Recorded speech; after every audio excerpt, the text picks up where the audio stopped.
안녕하세요. 6-13 이사야 55장부터 59장까지 말씀 함께 읽도록 하겠습니다. 이사야 55장입니다. 오라 너희 모든 목마른 자들아 물로 나아오라 돈 없는 자도 오라 너희는 와서 사 먹되 돈 없이 값 없이 와서 포도주와 젖을 사라 너희가 어찌하여 양식이 아닌 것을 위하여 은을 달아주며 배부르게 하지 못할 것을 위하여 수고하느냐 내게 듣고 들을지어다 그리하면 너희가 좋은 것을 먹을 것이며 너희 자신들이 기름진 것으로 즐거움을 얻으리라 너희는 귀를 기울이고 내게로 나와 들으라 그리하면 너희의 영혼이 살리라 내가 너희를 위하여 영원한 언약을 맺으리니 곧 다윗에게 허락한 확실한 은혜이니라. 보라 내가 그를 만민에게 증인으로 세웠고 만민의 인도자와 명령자로 삼았나니 보라 내가 알지 못하는 나라를 내가 부를 것이며 너를 알지 못하는 나라가 내게로 달려올 것은 여호와 내 하나님 곧 이스라엘의 거룩하신 이로 말미암음이니라. 이는 그가 너를 영화롭게 하였느니라. 너희는 여호와를 만날 만한 때에 찾으라. 가까이 계실 때에 그를 부르라. 악인은 그의 길을, 불의한 자는 그의 생각을 버리고 여호와께로 돌아오라. 그리하면 그가 긍휼히 여기시리라. 우리 하나님께로 돌아오라. 그가 너그럽게 용서하시리라.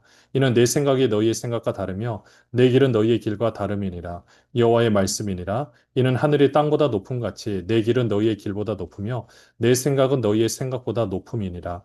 이는 비와 눈이 하늘로부터 내려서 그리로 되들어가지 아니하고 땅을 적셔서 소출이 나게 하며 싹이 나게 하여 파종하는 자에게는 종자를 주며 먹는 자에게는 양식을 줌과 같이 내 입에서 나가는 말도 이와 같이 헛되이 내게로 되돌아오지 아니하고 나의 기뻐하는 뜻을 이루며 내가 보낸 일의 형통함이니라.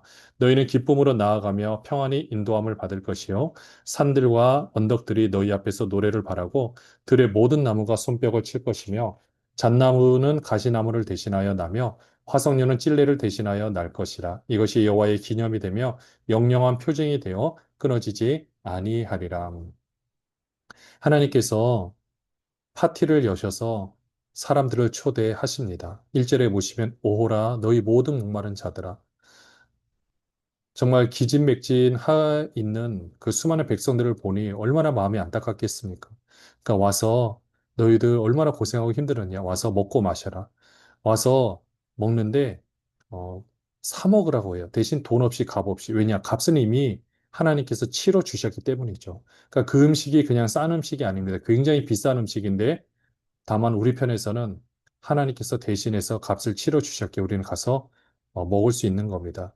이것을 예수님께서 나중에 초막절 설교할 때 생수 설교로 하셨는데요. 곧 성령께서 배에서 생수의 강이 흘러 넘치리라. 그러니까 하나님한테 와서 이것을 먹고 마실 때 그것이 우리의 생명을 새롭게 하고 하나님의 성령으로 우리가 새롭게 되는 것을 말하고 있습니다. 이것이 3절에 보시면 영원한 언약이라고 했어요. 하나님께서 이 약속을 이루어 가시겠다, 지키시겠다. 바로 성령의 역사로 우리를 새롭게 하시겠다라는 말씀입니다. 그렇기 때문에 우리는 6절에 보시면 여호와를 만날 만한 때에 찾으라라고 했어요. 가까이 계실 때 그를 부르라. 악인은 그의 길을 불의한 자는 그의 생각을 버리고 여호와께 돌아오라. 그러면 하나님께서 긍휼히 여겨 주시겠다라는 거죠. 우리가 세상 가운데 방황하고 힘들었었지만 이제는 하나님 품으로 돌아오게 되면 하나님께서 우리를 친히 먹이시고 또 마시게 하시고 우리를 새롭게 하시겠다라는 겁니다. 우리의 삶을 8절처럼 우리의 생각과 하나님의 생각이 다르거든요. 그러니까 내 생각으로 하나님께서 왜 이렇게 하시지라고 생각할 수 있겠지만 하나님께서는 그 모든 과정을 통해서 우리에게 가장 선하게 역사를 하고 계십니다. 또 구절에 보시면 내 생각은 너희의 생각보다 높다고 하면서 10절에 보시면 비와 눈이 하늘로부터 내려서 그대로 되돌아가지 아니하고 땅을 적셔서 소출이 나게 하며 이거 마치 콩나물을 키울 때 생각해 보시면 되거든요. 물을 부으면 물이 다 빠지는 것 같아요. 그러나 콩나물은 자랍니다. 이것처럼 비와 눈이 하늘로부터 내려서 땅을 적신 다음에 그 땅이 그 소출을 내는 것처럼 내 입에서 나가는 말, 11절에 하나님의 말씀이 이와 같다라는 거죠. 그러니까 그 하나님의 말씀을 들을 때마다 뭐 변화가 없는 것 같아.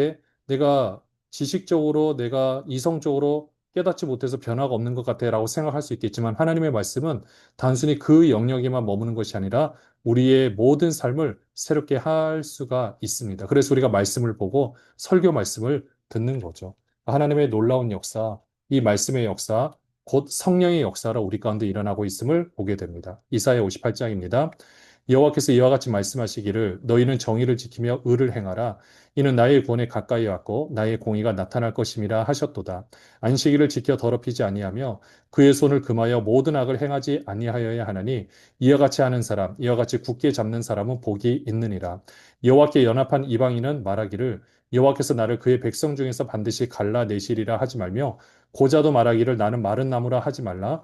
여호와께서 이와 같이 말씀하시기를 나의 안식일을 지키며 내가 기뻐하는 일을 선택하며 나의 언약을 굳게 잡는 고자들에게는 내가 내 집에서 내 성 안에서 아들이나 딸보다 나은 기념물과 이름을 그들에게 주며 영원한 이름을 주어 끊어지지 아니하게 할 것이며 또 여호와와 연합하여 그를 섬기며 여호와의 이름을 사랑하며 그의 종이 되며 안식일을 지켜 더럽히지 아니하며 나의 언약을 굳게 지키는 이방인마다 내가 곧 그들을 나의 성산으로 인도하여 기도하는 내 집에서 그들을 기쁘게 할 것이며 그들의 번제와 희생을 나의 제단에서 기꺼이 받게 되리니 이는 내 집은 만민이 기도하는 집이라 일컬음이 될 것임이라. 이스라엘의 쫓겨난 자를 모으시는 주 여호와가 말하노니 내가 이미 모은 백성 외에 또 모아 그에게 속하게 하리라 하셨느니라. 하나님과 연합한 사람의 모습이 어떤가? 그것은 1절에 보시면은 정의를 지키며 의를 행하는 모습입니다. 대표적인 것이 바로 안식일을 지키는 건데요. 이 안식일을 지키면 우리는 먼저 예배를 먼저 생각하시겠지만은 이 당시의 안식일의 의미는 일주일에 하루 쉼을 쉬게 하면서 그러니까 본인도 쉬지만은 사실은 이제 CEO 같이 수많은 사람들을 이끄는 사람에게 주시는 명령이기도 하거든요. 그러니까 직원들을 잘 쉬게 해라. 그 하루의 삶을 보장해 주라는 것은 안식일, 안식년, 희년을 통해서 그들의 쉼을 보장하고 그들의 삶을 보장해 주어라. 그 의미가 담겨져 있는 겁니다. 그렇기 때문에 이 말씀을 한다는, 이 말씀을 지키는 것은 단순히 주일날 교회 잘 가라 이 정도에서 그치는 것이 아니라 하나님의 뜻, 이 세상에서 가난한 사람이 없고 그 모든 사람들이 이 먹을 것을 함께 나눌 수 있도록 과부와 고아와 객들도 함께 하나님의 그 음식을 나눌 수 있도록 그 모든 것에서 너희가 힘쓰라는 거죠. 그러니까 이렇게 하면 혹시라도 이방인이라 할지라도 나는 하나님께서 나를 갈라서 나는 버림을 받겠지. 그렇게 생각하지 말라라는 거죠. 혹시 고절할지라도 나의 대는 여기서 끝나겠지. 그것이 아니라 혹시 그런다 할지라도 하나님께서는 오히려 그들을 통하여 더 번성하시겠다. 기적 같은 방법을 일으켜서라도 하나님께서 인도에 가시겠다라는 겁니다. 그것이 바로 4절에 보시면 안식일을 지키며 내가 기뻐하는 일을 선택하며 나의 언약을 굳게 잡는 자의 모습인 거죠. 어떤 상황이라 할지라도 이렇게 삶을 살려고 마음을 먹으면 또 그렇게 살아갈 때 하나님은 우리의 환경을 뛰어넘어서 놀라운 역사를 일으켜 주심을 믿습니다. 그렇게 이들이 모여서 그 하나님의 집, 지금으로 말하면 예배당이 되겠죠. 이제는 성전이 장소가 아니라 이제 우리 심령 안이기 때문에 이제 우리가 모이는 장소는 바로 하나님의 집 또는 예배당이라 할 수 있는데 이곳은 만민이 기도하는 집이라 일컬음을 받게 한다라고 했는데요. 바로 모든 백성들이 와서 구원함을 받고 그러니까 이방인과 고제를 할지라도 세상에서 보면 아무것도 아닌 사람의 입장이라 할지라도 와서 변화될 수 있다. 하나님의 말씀대로 나도 살아야겠다라고 결심할 수 있도록 기도하는 집이라는 것을 말씀해 주고 있습니다. 9절부터 보시면은요. 들의 모든 짐승들아 숲 가운데 모든 짐승들아 와서 먹으라. 이스라엘의 파수꾼들은 맹인이요 다 무지하며 벙어리 개들이라. 짖지 못하며 다 꿈꾸는 자들이요 누워 있는 자들이요 잠자기를 좋아하는 자들이니 이 개들은 탐욕이 심하여 족한 줄을 알지 못하는 자들이요 그들은 몰지각한 목자들이라. 다 제 길로 돌아가며 사람마다 자기 이익만 추구하며 오라 내가 포도주를 가져오리라. 우리가 독주를 잔뜩 마시자 내일도 오늘같이 크게 넘치리라 하느니라. 몰지각한 목자들의 모습, 종교 지도자들, 정치 지도자들에 대한 모습을 말하고 있습니다. 구절에 보시면 짐승들한테 말하고 있는 거예요. 와서 다 잡아 먹으라는 거예요. 누구를 먹으라는 겁니까? 이스라엘의 파수꾼들. 그러니까 적이 왔다라는 것을 알려줘야 되고 지금 이들이 어떤 상황인지를 알려줘야 될 그 당시에 종교 지도자, 정치 지도자들 다 먹으라는 겁니다. 그들은요, 벙어리라서 말도 못하고 개들이라서 벙어리 개들이라 짖지도 못한다라고 이야기를 하고 있어요. 얼마나 안타까운 표현입니까? 탐욕도 심하고요. 그냥 포도주에 취해서 잔뜩 취해서 내일은 더 취하기를 원하고 이렇게 살아가는 이 모습, 이렇게 살아가면 안 된다라는 거죠. 영적으로도 깨어 있고 정말 바르게 깨어 있어서 이 말씀을 가지고 이 시대의 삶을 어떻게 살아내야 될지 고민하고 가르쳐야 될 사명들을 가지고 있는데 그렇게 하지 못하는 모습에 대해서 안타까워하고 있는 하나님의 마음을 보게 됩니다. 이사야 57장입니다. 의인이 죽을지라도 마음에 두는 자가 없고 진실한 이들이 거두어감을 당할지라도 깨닫는 자가 없도다. 의인들은 악한 자들 앞에서 불리어 가도다. 그들은 평안에 들어갔나니 바른 길로 가는 자들은 그들의 침상에서 편히 쉬리라. 무당의 자식 가는 자와 음녀의 자식들아 너희는 가까이 오라. 너희가 누구를 희롱하느냐 누구를 향하여 입을 크게 벌리며 혀를 내미느냐 너희는 패역의 자식 거짓의 후손이 아니냐 너희가 상수리 나무 사이 모든 푸른 나무 아래에서 음욕을 피우며 골짜기 가운데 바위 틈에서 자녀를 도살하는도다. 골짜기 가운데 매끄러운 돌들 중에서 내 몫이 있으니 그것들이 곧 내가 제비 뽑아 얻은 것이라. 또한 내가 전제와 예물을 그것들에게 드리니 내가 어찌 위로를 받겠느냐.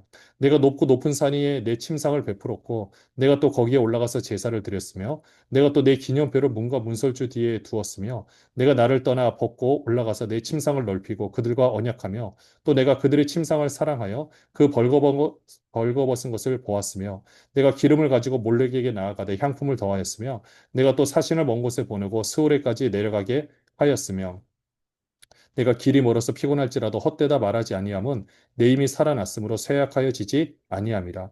내가 누구를 두려워하며 누구로 말미암아 놀랍기에 거짓을 말하며 나를 생각하지 아니하며 이를 마음에 두지 아니하였느냐. 내가 나를 경외하지 아니함은 내가 오랫동안 잠잠했기 때문이 아니냐. 내 공의를 내가 보이리라. 내가 행할 일이 내게 무익하니라. 내가 부르짖을 때에 내가 모은 우상들에게 너를 구원하게 하라. 그것들은 다 바람에 날려가겠고 기운에 불려갈 것이로되 나를 의뢰하는 자는 땅을 차지하겠고 나의 거룩한 산을 기업으로 얻으리라. 이사야 57장에 보시면 우선은 의인의 죽음에 대해서 사람들을 신경 쓰지 않는 것을 보게 됩니다. 그러나 하나님께서 왜 이런 의인들을 먼저 거두어가시는가? 이 땅에서 더 이상 그 악인들 틈에 살지 않도록 오히려 그들에게 안식을 주는 거라고 먼저 말씀을 하고 있습니다. 그러니까 의인이 일찍 죽었다라고 해서 물론 우리는 볼 수 없다라는 사실 때문에 육정이나 이런 것으로 인해서 슬퍼할 수 있겠지만은 하나님께서는 그들을 생각하사 먼저 데리고 가셨다라고 표현을 하고 있습니다. 그리고 3절부터 보시면은요. 이거는 그 당시에 우상 숭배를 하는 모습에 대해서 지금 이사야가 굉장히 이제 비판적으로 이야기를 하고 있는 겁니다. 특별히 3절에 보시면요. 무당의 자식 가늠 자와 음녀의 자식들아 너희는 가까이 오라. 이게 어떻게 된 거냐면 5절에도 보시면은요. 상수리 나무 사이 모든 푸른 나무 아래에서 보통 여기에 산당이 있고 아니면 아세라 신을 섬기는 게 어떤 그 뭐 신전도 있겠지만은요. 보통 이런 곳에서 음행을 하는 곳이기도 합니다. 그러니까 그곳에서 우상들, 특별히 남구를 굉장히 크게 묘사를 했다든지, 특별히 여기서 보면은 대부분의 우상들, 그러니까 우상들 중에서도 사람들이 좋아하는 우상이 바로 음행과 연관되어 있는 부분들이에요. 그러니까 이들을 신부로 본다면 하나님을 남편으로 두고 하나님을 섬겨야 되는데 다들 본인들이 원하는 것, 이 음행을 하기 위해서 그 신들을 바라보고 있는 거죠. 그래서 모든 푸른 나무 안에서 음욕을 피우며 골짜기 가운데 바위 틈에서 자녀를 도살하는도다. 이거 몰렉신에게 바칠 때 자녀를 죽여서 제물로 바치는 모습이거든요. 그러니까 이렇게 드릴 때 모든 값, 어마어마한 값을 치르고 있고 또 8절에 보시면 기념표라 그랬는데 이게 우상의 신상인데 이게 대부분 이제 뭐 남근을 상징한다든지 이런 것들을 통해서 이런 모습을 보고 있는 것을 말하고 있는 겁니다. 그러니까 그렇게 해서 생각하는 모든 것도 어, 음욕의 눈으로 바라보고 있고, 그러니까 이런 가운데에서 평소 본인의 뜻대로 삶을 살기가 어려운 거예요. 그러니까 이스라엘 전체가 지금 이렇게 음행에 취해 있다라는 것을 말하고 있는 겁니다. 이게 진짜 안타까운 모습이에요. 이렇게 할 때 12절에 보시면 13절에도 내가 부르짖을 때 내가 모은 우상들에게 너를 구원하게 하라. 그런데 우상의 값이 얼마나 더 비쌌겠습니까? 그것을 사기 위해서 얼마나 많은 대가를 치러야 됐을까요? 어떻게 보면 내 자녀에게 더 많은 것을 먹일 수가 있는데 그 자녀에게 뭐 행복을 선물한다는 이유로 나머지 다 끊고 우상을 산다? 얼마나 어리석은 행동입니까? 근데 그런 일들을 하고 있다라는 거예요. 14절부터 보시면은요. 그가 말하기를 도두고 도두어 길을 수축하여 내 백성의 길에서 거치는 것을 제하여 버리라 하리라. 지극히 존귀하며 영원히 거하시며 거룩하다 이름하는 이가 이와 같이 말씀하시되 내가 높고 거룩한 곳에 있으며 또한 통회하고 마음이 겸손한 자와 함께 있나니 이는 겸손한 자의 영을 소생시키며 통회하는 자의 마음을 소생시키려 함이라. 내가 영원히 다투지 아니하며 내가 끊임없이 노하지 아니할 것은 내가 지은 그의 영과 혼이 내 앞에서 피곤할까 함이라. 그의 탐심의 죄악으로 말미암아 내가 노하여 그를 쳤으며 또 내 얼굴을 가리고 노하였으나 그가 아직도 패역하여 자기 마음의 길로 걸어가도다. 내가 그의 길을 보았은즉 그를 고쳐줄 것이라. 그를 인도하며 그와 그를 슬퍼하는 자들에게 위로를 다시 얻게 하리라. 입술의 열매를 창조하는 자 여호와가 말하노라. 먼데 있는 자에게든지 가까운 데 있는 자에게든지 평강이 있을지어다. 평강이 있을지어다. 내가 그를 고치리라 하셨느니라. 그러나 악인은 평안함을 얻지 못하고 그 물이 진흙과 더러운 것을 늘 솟구쳐내는 요동하는 바다와 같으니라.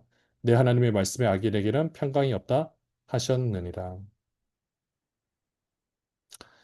이런 안타까운 이스라엘 백성들의 모습을 보시면서도 하나님은 이들을 인도하고 고치시겠다라고 약속하고 있습니다.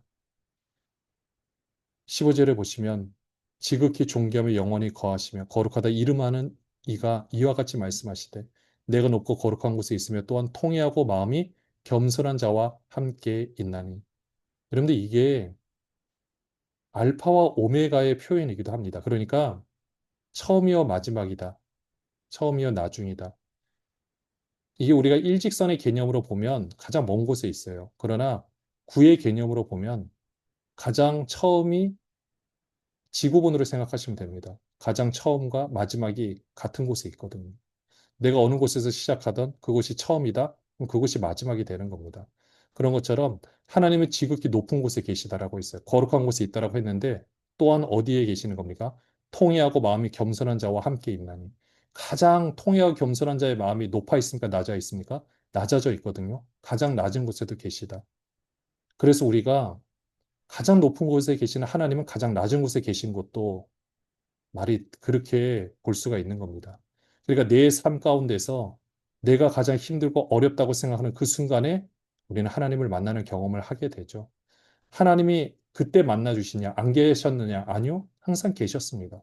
우리가 만날 준비가 되어 있지 않았던 거죠. 일어나 우리를 하나님께서는 인도에 가시겠다라고 약속하고 계십니다.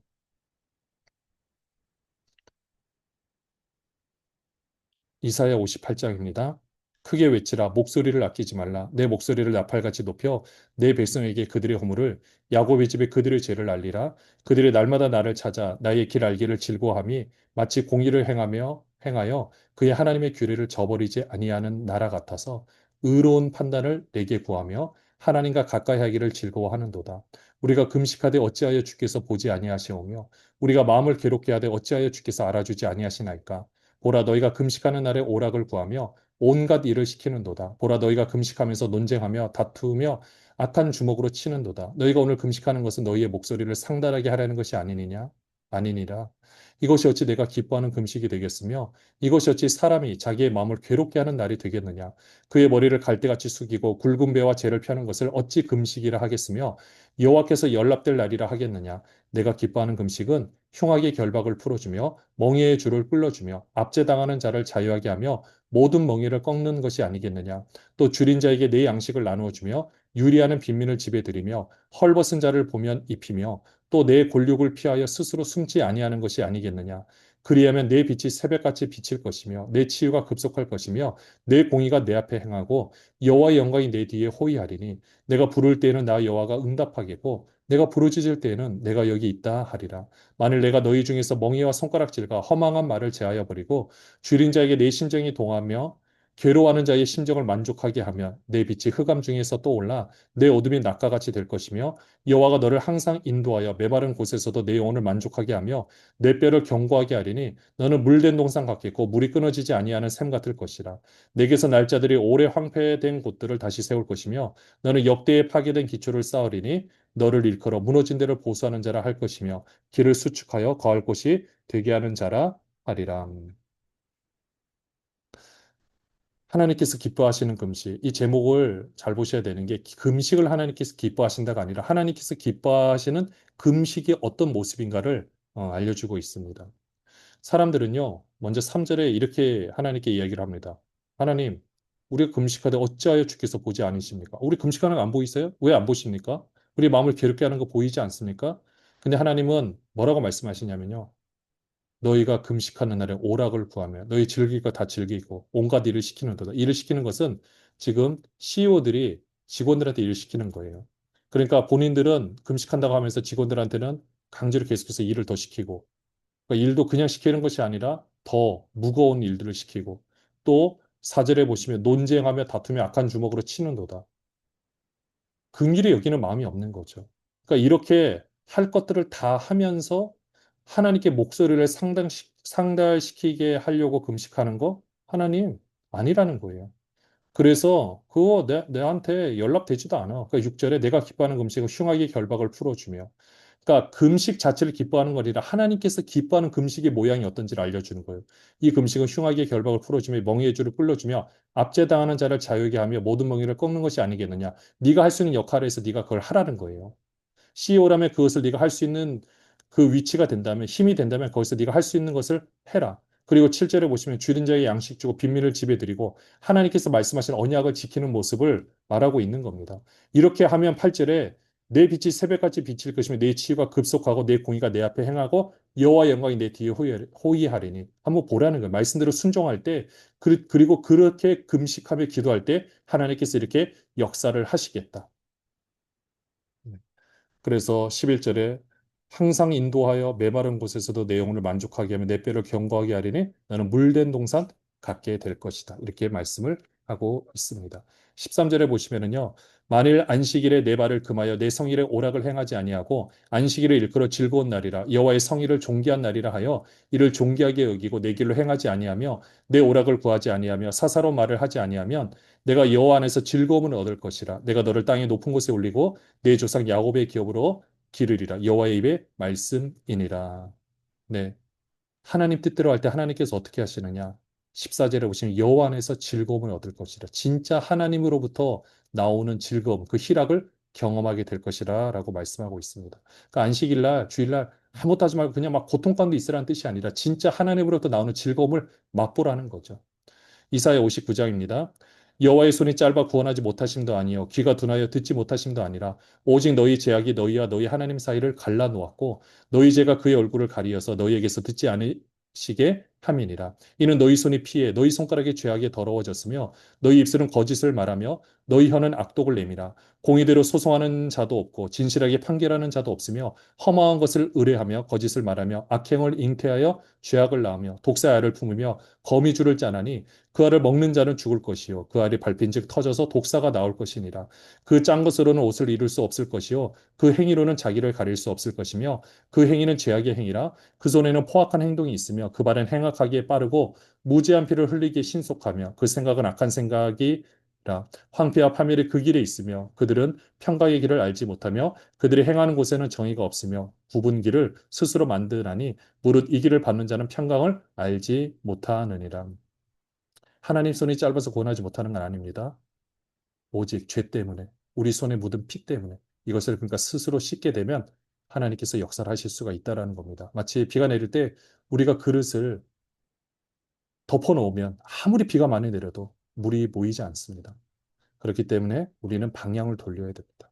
9절입니다. 그러므로 정의가 우리에게서 멀고 공의가 우리에게 미치지 못한즉 우리가 빛을 바라나 어둠뿐이요 밝은 것을 바라나 캄캄한 가운데 행함으로 우리가 맹인같이 담을 더듬으며 눈 없는 자같이 두루 더듬으며 낮에도 황혼 때같이 넘어지니 우리는 강장한 자 중에서도 죽은 자 같은지라. 우리가 곰같이 부르짖으며 비둘기같이 슬피 울며 정의를 바라나 없고 구원을 바라나 우리에게서 멀도다. 이는 우리의 허물이 주의 앞에 심히 많으며 우리의 죄가 우리를 쳐서 증언하오니 이는 우리의 허물이 우리와 함께 있음이니라. 우리의 죄악을 우리가 아나이다. 우리가 여호와를 배반하고 속였으며 우리 하나님을 따르는 데에서 돌이켜 포악과 패역을 말하며 거짓말을 마음에 잉태하여 나오니 정의가 뒤로 물리침이 되고 공의가 멀리 있었으며 성실이 거리에 엎드러지고 정직이 나타나지 못하는도다. 성실이 없어짐으로 악을 떠나는 자가 탈취를 당하는 도다. 우리의 죄악이 어떤지를 알려주고 있습니다. 그렇기 때문에 우리가 아무리 힘이 있고 여기서 강장한 자라 그랬는데 몸이 건강하고 혈기가 아무리 왕성한다 할지라도 네, 죽은 자 같이 될 수밖에 없죠. 그러니까 우리의 허물, 이 모든 것들 하나님 앞에 우리가 아뢰고 하나님 품으로 돌아가야 되죠. 16절부터 보시면요. 여호와께서 이를 살피시고 그 정의가 없는 것을 기뻐하지 아니하시고 사람이 없음을 보시며 중재자가 없음을 이상히 여기셨으므로 자기 팔로 스스로 구원을 베푸시며 자기의 공의를 스스로 의지하사 공의를 갑옷으로 삼으시며 구원을 자기의 머리에 써서 투구로 삼으시며 보복을 속옷으로 삼으시며 열심을 입어 겉옷으로 삼으시고 그들의 행위대로 갚으시되 그 원수에게 분노하시며 그 원수에게 보응하시며 섬들에게 보복하실 것이라. 서쪽에서 여호와의 이름을 두려워하겠고 해돋는 쪽에서 그의 영광을 두려워할 것은 여호와께서 그 기운에 몰려 급히 흐르는 강물같이 오실 것임이로다. 여호와의 말씀이니라. 구속자가 시온에 임하며 야곱의 자손 가운데서 죄가를 떠나는 자에게 임하리라. 여호와께서 이르시되 내가 그들과 세운 나의 언약이 이러하니 곧 내 위에 있는 나의 영과 내 입에 둔 나의 말이 이제부터 영원하도록 내 입에서와 내 후손의 입에서와 내 후손의 후손의 입에서 떠나지 아니하리라 하시니라. 여호와의 말씀이니라. 성령께서 오셔서 우리 입술 가운데 하나님을 고백하고 하나님의 말씀대로 살 수 있도록 도와주시겠다라고 우리를 구원하시겠다라고 약속하고 계십니다. 그 하나님께서 오늘도 우리를 선하게 인도하고 계십니다. 하나님께서 그 언약을 지키는 자, 말씀대로 사는 자에게 복을 주신다라고 말씀하셨습니다. 그렇게 아름다운 삶을 살아내는 우리 모든 분들 되시기를 주님 이름으로 축원합니다. 하나님 아버지 그렇습니다. 하나님께서는 말씀으로 우리를 초대하셨고 그 말씀으로 말미암아 성령의 역사로 우리를 새롭게 하고 계십니다. 그 하나님의 놀라운 역사에 함께 부름 받은 자로서 하나님의 귀하고 놀라운 뜻을 함께 이루어가며 많은 사람들에게 그런 하나님을 전하는 귀한 사명 감당하게 하여 주시옵소서. 예수 그리스도의 이름으로 기도합니다. 아멘. 안녕하세요.